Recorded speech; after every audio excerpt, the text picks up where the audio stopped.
الخير. اولا الحقيقه انا جيت فجاه مع الاستاذ ايهاب عشان اتفرج على العرض ده، يعني حاجه مفاجاه، وانا مش محضر حاجه في مخي خالص، لكن انا شفت الحقيقه نص عالمي من ناحيه التاليف. نمره واحد، الاخراج جميل جدا، التصميم، التمثيل، والحقيقه معالجه على اعلى مستوى، ويكفي ان الموسيقى شغاله على طول ودي حاجه صعبه.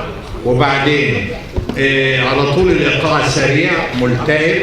هذا عمل الحقيقه انا فوجئت بيه، ويمكن من النادر الواحد يلاقي نص بالجمال ده وبالقيمه ده، ولاول مره اشوف بطل العرض او في الكتابه الزبال، حاجه كده زبال نص شو.